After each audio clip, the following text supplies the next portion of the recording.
Committee on Audit come to order. Madam Clerk, roll call, please. Commissioner Killeen. Commissioner Knizek. Commissioner Clark-Coleman. Commissioner Dobb. Here. Chair Basham. Here. You have a quorum present.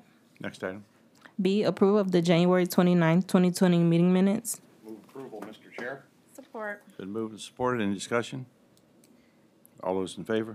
Aye. All those opposed? Ayes have it. Next item. C, unfinished business. There is none. Okay, next item. Item D1, under new business, communication from Wayne County Legislative Auditor General forwarding the Office of the Legislative Auditor General's engagements in other projects, audit work plan for year 2020. I'd like to welcome our Auditor General, Ms. Coral, and her staff and her guests. Could you please introduce yourselves, please? Marcy Cora, Auditor General. Mike Sosnowski, Audit Manager. Regina Lee, Senior Auditor. Welcome. What you have before you today, and it's my pleasure to be able to present this to you, it's our Office of Auditor General's 2020 Annual Audit Plan. Just a little bit introduction that, the Office of Legislative Auditor General as an independent, objective internal audit organization offering value to county officials responsible for governance over county operations and accountability. The OAG assists county officials and county managers by providing unbiased, independent review and analysis of policies, procedures, and county operations, and we're responsible for identifying the areas in the need of review based on various risk factors. The Institute of Internal Auditor Standard 2010 planning requires that the internal audit activity establish a risk-based plan undertaken at least annually to determine the priorities of the internal audit activity are consistent with the organization's goals. The goal of our annual audit plan is to efficiently prioritize and allocate our limited resources to those areas considered to present the greatest risk to the county.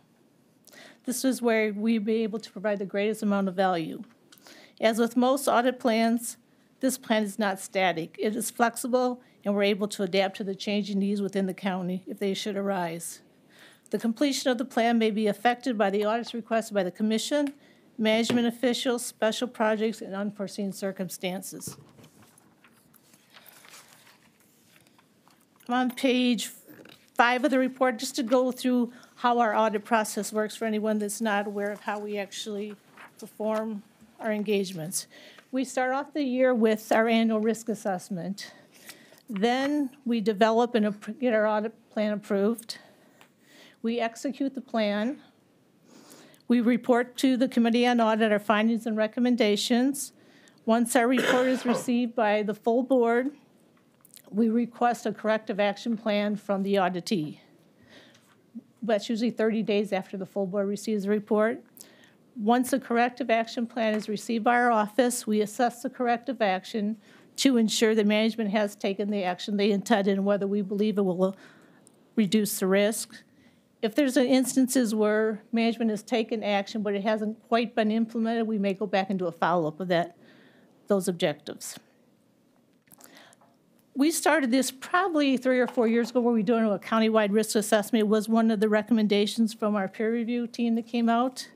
We started where we take a questionnaire and we send it out to elected officials and all the county departments. And we're hoping to try and get some feedback from those entities to help us develop our plan, because the entity is the one that really knows where the risk is at. And there's 3 lines of defense for risk. The first line of defense is those in the county that are responsible for assessing and responding to the risk, and that is management. They're the first line of defense of risk. The second one is the oversight functions such as finance, budget, procurement, information technology. They're the ones through their processes that may be able to see risk to the county. And the third one is our office, which we provide the assurance that effective risk management is in place. Moving on to page 6. When we sent out our questionnaire, and then we also did some other steps, we looked at the budget book and we assessed the budgeted revenues and expenditures of each department and divisions within the county. We looked at the last time the entity was audited, because section 3.119 of the Home Rule Charter requires our office to audit every financial transaction of the county every 2 years. It's And hard. just for newer members here, and I'd like to welcome Commissioner Kniezek, are we meeting what our requirements are per the charter? If you look at the exact word of the charter, to look at every financial transaction every 2 years, no. It would be hard to look at every financial transaction, but so what we try to do is cover every department within every 2 years. But then with the new way news auditing standards are, it should be based on risk. While something may not have been covered in 2 years, the risk might not have been as high that we needed to look at that area. So we're trying to put our resources where the risk really is in the county. So the reason I'm saying it, and thank you, I just wanted our newest commissioner to know that we're short on auditors. We used to have, how many auditors did we used to have? Was it One. 14 or 16? When I first started, 18. 18. And we have how many now full-time? Right now, we have 8 full-time and 2 part-time. Okay, thank you. We Please. have 2 vacancies that we've been working with Tim Johnson and Mark Abel, trying to fill the 2 vacancies we have. So we're working through that right now. Actually, there's a posting on the county's website for the 1 senior auditor position. That would be the Tim Johnson sitting in the back of the room, that guy. Thank And you. Mark Abelson over here. Thank you. Okay, please proceed. Okay. But I was just trying to get newest commissioner up to speed on shortage. Thank you. And on the risk assessment questionnaire that we sent out, we had several categories that we wanted to get feedback from the auditees so, we can understand where they believe their risk are, because we think if they're the ones that know where the risk is, we can go in then and assess it. So the questionnaire, one of the items was the complexity of operations. We gave them, they scored themselves 1 through 5 on where they thought, the measure of difficulty in meeting their business program objectives and their responsibilities for performing their function. The second area on the questionnaire was the outside interest in public exposure, a measure of exposure to loss or embarrassment caused by the level of visibility or public interest. We believe that if we can come into an area and find where controls aren't in place, we would rather find it, have the controls fixed before it became a public embarrassment or caused something to happen within the county. The third area is regulatory compliance. We look to see have them assess whether there's existence of applicable laws, regulations, and contract reporting requirements. The more complex an area is, the more risk it is to the county. The fourth one is the management employee turnover and reduction of staff.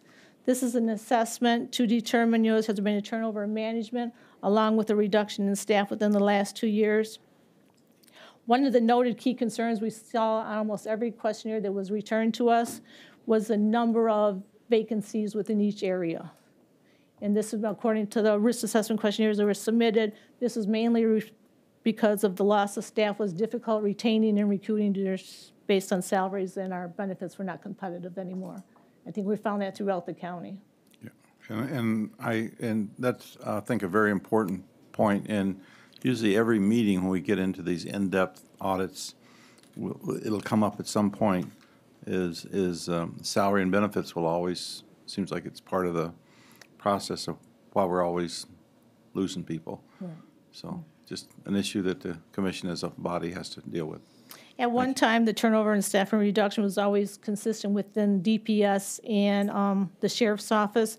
But we're finding lately that we have a need in management and budget for reporting, financial reporting people. People always don't understand that you need the management and budget financial reporting people because they are the ones that produce the financial statements and make sure everything is going the way it should, not just the sheriff deputies and DPS road workers. So them are important too, and them are hard to attract positions. I'm sure the administration knows about this, right? Yes. Thank you. Matthew Dubé will come every meeting and tell you the same thing. The last area of the questionnaire was a control environment because a measure of exposure and loss due to the lack of control. So we need to go in and look and see if they get controls in place and whether they're working. We're proud to say that we sent the questionnaire out to all elected officials and all departments. We received 100% participation in our questionnaire. So we'd like to thank the administration and all elected officials for providing their important feedback to our office. Based on the questionnaire that was provided, we went through and we looked at what they ranked themselves at, and then based on our knowledge within the office, we sat down as a group and kind of went through and did we agree with how they ranked themselves? Because sometimes when an auditee looks at themselves, they might not be as objective as we believe they should be. So we went and ranked them also how we believe. In many cases, the way they ranked themselves, the way we ranked them were the same, but there were some cases based on the knowledge we know within the county, we thought maybe they should have been higher in some areas than they actually were, so we re-ranked them. So then based on the budget and revenue information, I'm now on page 7, we started developing our audit plan. We had requested all the commissioners if they had any areas that they wanted us to look at so we could consider them on our plan. And then with the information from our risk assessment questionnaire, we started developing the plan. The plan that goes into detail on page 10 of the report, page 9 of the report, it includes 43 engagements that are either audits, consulting engagements, reviews, or other engagement types that will be performed in accordance with generally accepted government auditing standards and the international standards for the practice of professional internal auditing. The audit plan is based on an estimation of 19,800 engagement hours, and based on our current direct hours, our goal is to complete approximately 25 projects. On page 9, we list, no, actually it's on the back of it, how many audit hours we have available is 12,770. That's by taking the staff in, coming out with the direct hours that are available for audit. So you can see based on that schedule that we do not have enough hours to complete all 43 engagements. So we'd like to at least plan on completing 25. We put extra engagements into the audit plan because sometimes when you go into an area, you'll find out that you're not quite getting the information you need, or there's something going on within that area, so you need to be able to go to a different engagement. So that's why we always have extra engagements on the plan, so then we can base it on that. On page 8, this is just a summary schedule of the engagements and other projects. This lists the department and audit areas and the engagements or projects that are scheduled. You'll notice that the commission, the legislative branch, there's no engagement scheduled for this calendar year. We just completed the commission's legislative branches commission audit, and that should be presented probably at the next committee of the whole for the new commissioners. This is engagement that's done by an outside external audit organization that comes in and they actually audit our office and the commission. So we don't audit that. So it's more independent. I'll go through a few of the engagements that we have on the plan that I'd just like to highlight. One is the EDC, the parking garage, and this is just to assess and control environment over the First Street parking garage. I think the commission doesn't have a lot of oversight over the parking garage and the activity within garage. We believe it needs to be included on the plan.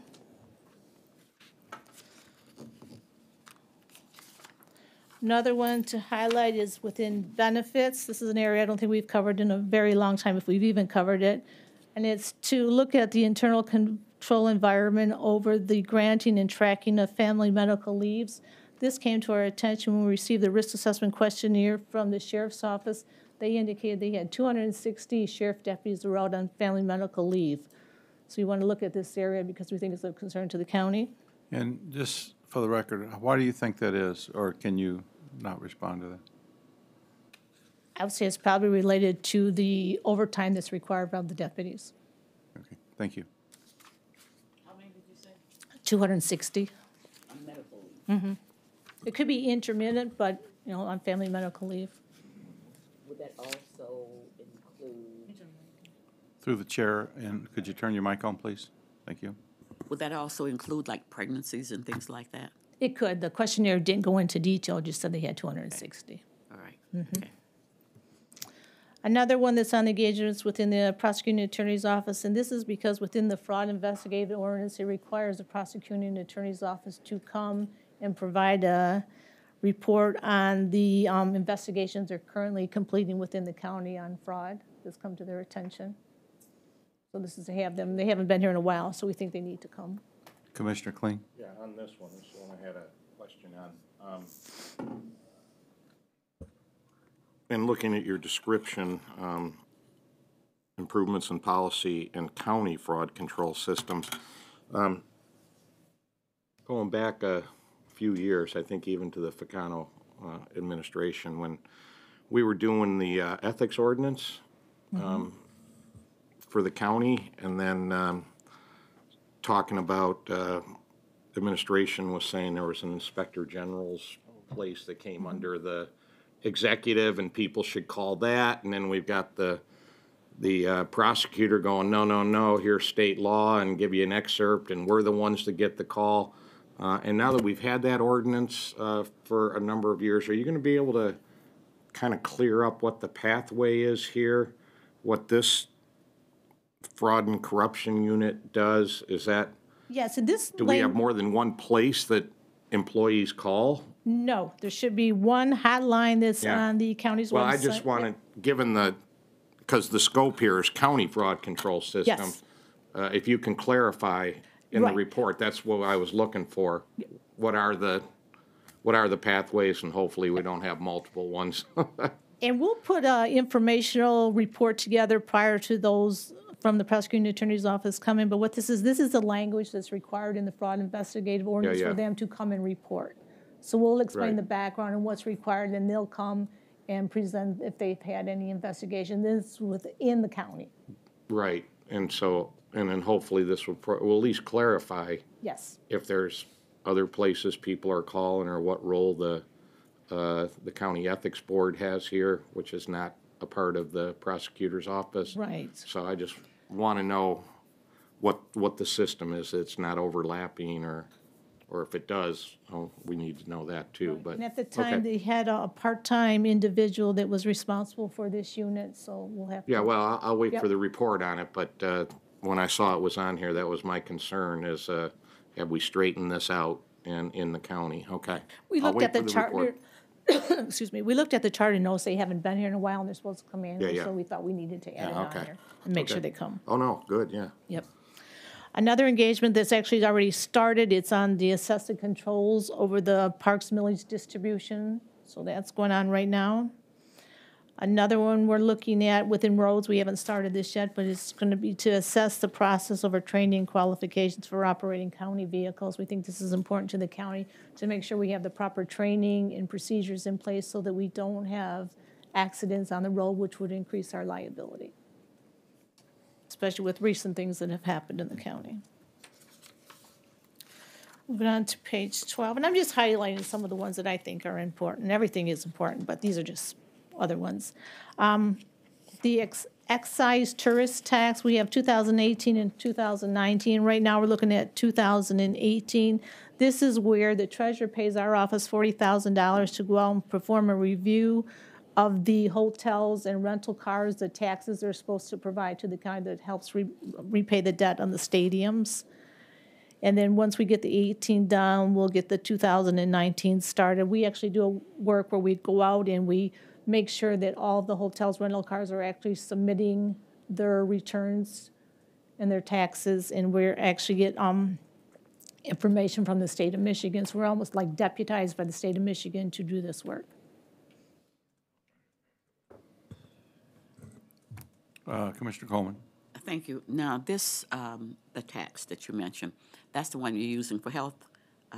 Is it indigent health care? No, this is the one for the stadiums, to help repay the debt on the stadiums. Okay, all right. So it's the hotels and rental cars. Okay. We may find that when we do the report and it's presented, there may not be a lot of taxes. We're finding individuals not paying their taxes, but I think we've found over the years, since hotels and rental cars know we're out there looking, they're more apt to make sure their taxes are correct. Thank you. One we're working on right now is that we're assessing the control environment over the forfeiture, foreclosure, and auction process within the treasurer's office. And the rest of these are just our assessment of the financial statements that you'll see coming to the commission over the next couple of months. These are the external audit reports from the external auditors. We have the retirement system. We actually received those financial statements already. We're assessing those, and those will probably be before the commission in the next 30 days. Then we'll have the land bank, health choice. We haven't looked at health choice in a while, so we're going to do an assessment of those financial statements, building authority, then the Greater Wayne County Economic Development. Moving on to page 14, these are some of the engagements that are done within our office. These are not looking at county operations, but we have the budget-sensitive fiscal year 2019 CAFR review. This will come to the Committee on Ways and Means and the Committee on Audit probably around June, before the budget season starts, this is where we go in, we report to Ways and Means of those areas that we think have budget impact to the county so they can be used in their budget deliberations. And then we also report on, this is our assessment of the fiscal year 2019 CAFR review. We're expecting the CAFR to be issued around February 15th, as long as nothing else happens within the county. And it has to be issued by March 15th. It has to be issued by March 31st. But we're looking to issue it probably a little bit early this year, if everything goes well. Our office, we also attend the fiscal year 2021 commission budget hearing so that, see what the departments are reporting in their budget, so that it helps us when we're planning our next audit plan and also when we're doing our audits. We manage and monitor the external audit contract. For those that are not aware, our office is the office that executes the contract for the external auditors as part of the charter. So we manage and monitor the external audit contract. The countywide risk assessment, that's what we did with related to sending out the risk assessment questionnaire. And one of the final products that's on here is our peer review. This is a year when we have to have the outside organization come in and peer review our office, which happens every 3 years. We are, we call it an orange book shop because we're peer reviewed for the yellow book, which is the government auditing standards, and the red book, which is the internal auditing standards. So we'll have peer reviewers come out probably around mid-year, and they'll go through the last 3 years of all of our work papers and make sure we're in compliance with the standards. Commissioner Coleman. Do we know where they're coming from this year? No. Once we contact them, they try and get a team together, just be based on availability. And like we've said before, this is something that we don't have to pay for. All we do as a county is pay for their travel costs, but then in turn, we have to provide peer reviewers to other organizations. So we're looking probably about mid-year they'll come in. Oh, okay. As I indicated before, this plan is 19,800 hours. Based on the 8 full-time and 2 part-time, we have about 12,770 direct hours available. And if you go to the Appendix A, this just lists the various types of engagement that our office performs and what standards are in accordance. Then our final document is something based on a peer reviewer's recommendation several years ago. We put this document into our annual report and also our audit plan because this is where we're stating that we're organizationally independent from the organization. And I'm available to answer any questions that anybody has. And like I said, this is just a plan that we have in place right now. If things come up through the year, please contact our office and we can add to this plan. Okay, thank you. Any commissioners have any questions? Commissioner Kleen. A quick one. Thank you, Mr. Chair. When will this be posted to the website? Once it's received at the next full board meeting, we can post it. Yeah, and I was a little curious about that too, Mr. Chair. Is it receive and file, or do we approve it? We receive and file. Receive and file.